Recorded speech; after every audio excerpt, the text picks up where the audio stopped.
So, how can a video game with 0 words, no instructions, and no dialogue end up telling one of the most profound philosophical stories out there? Well, today we're diving deep into the game Scorn and exploring how it uses the nightmarish art of H.R. Giger to create something you don't just watch, but you play, a deeply unsettling vision of a post-human future. Right from the start, the game doesn't give you any answers. Instead, it just hits you with this huge, heavy question. It drops you straight into a reality where the whole idea of human as we know it feels like a fossil, like a distant, almost totally forgotten memory. You're just thrown into this grotesque organic labyrinth. And everything around you is somehow both familiar and completely alien at the same time. You're not some hero setting out on an epic quest. No, you're just a being trying to make sense of a world that absolutely refuses to explain itself. Okay, so to really get what's going on in Scorn, you first have to understand the mind that basically dreamt it all up. The Swiss artist H.R. Giger. He wasn't just a painter. You could call him an architect of nightmares. And his vision, his style, is literally the DNA of this entire game. You know that terrifying, iconic creature from the movie Alien? Yep, that came directly from Giger's imagination. That one design pretty much changed the whole look and feel of science fiction horror forever. And it's really the perfect gateway into his incredibly unique style. So Giger called his style biomechanical. And look, this is way more than just, robots or cyborgs. It's a true, seamless fusion. A world where you literally cannot tell where the living, breathing body ends and the cold, hard machine begins. It's this art of disturbing, but also weirdly beautiful symbiosis. And this is where things get really interesting, because this is the core of what we're talking about today. Scorn isn't just a cool visual tribute to Giger. It actually uses his biomechanical look and feel to let you play through a really complex and challenging philosophical idea, posthumanism. Okay, so this distinction is absolutely crucial.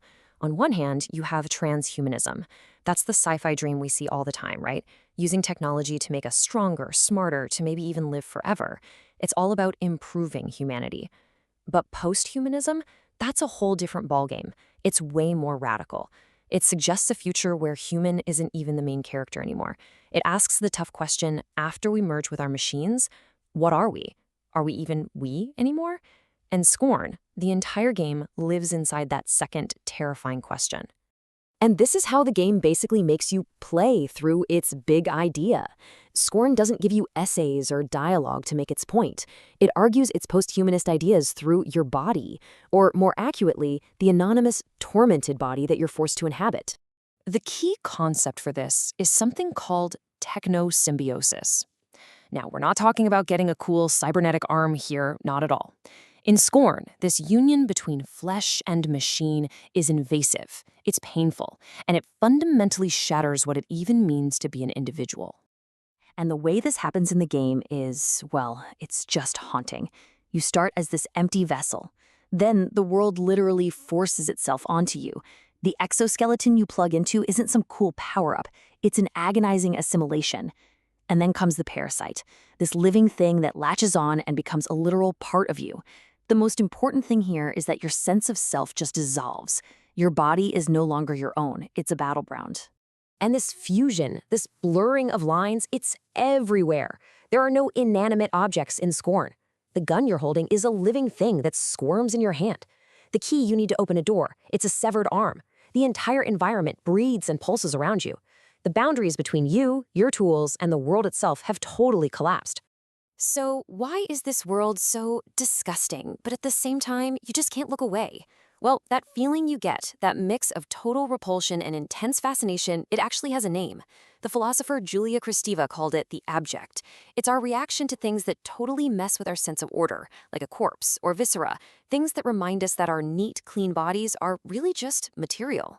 Scorn's entire world is built from the abject, forcing us to confront the messy biological reality that our modern lives try so hard to hide.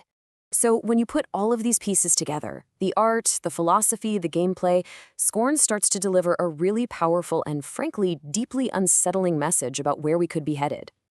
Think of it this way. If transhumanism is selling this dream of a digital heaven, Scorn drags you right down into a biological hell. This isn't some awesome future of empowerment and living forever. No. It's a vision of a world that's been consumed by its own creations, where individuality gets absorbed into this decaying biomechanical mess, and the only thing that's certain is that everything falls apart. And this really gets summed up perfectly by the researcher Alfonso Freire-Sánchez, who describes the game as a narrative of existential absurdism. It's a story about how meaningless it all is when free will seems to be totally lost to this deterministic cycle of biology and technology. So let's wrap this all up. What are the big takeaways here? First, Scorn is so much more than a gig or tribute. It's an interactive, philosophical argument. It dives headfirst into the loss of self through this painful, parasitic fusion of body and machine. It uses its abject art to criticize those shiny, happy visions of a post-organic future. And maybe most impressively, it tells this incredibly profound story without a single word of dialogue, proving that sometimes the most powerful stories are the ones we feel in our gut. And all of this leaves us with a thought that kind of sticks with you. Scorn might just be a fictional nightmare, right? But it holds up a mirror to our own world. As our phones become extensions of our minds and biotech promises to reshape our very bodies, the game serves as a chilling warning. It forces us to ask a very real question. What part of our humanity are we willing to sacrifice at the altar of progress? And I just want to mention, this whole analysis was really built on the fantastic research of Alfonso Freire-Sánchez, published in the journal ASRI. It's just a brilliant example of how video games are being seen as serious, complex works of art and philosophy. Thank you so much for joining me on this exploration.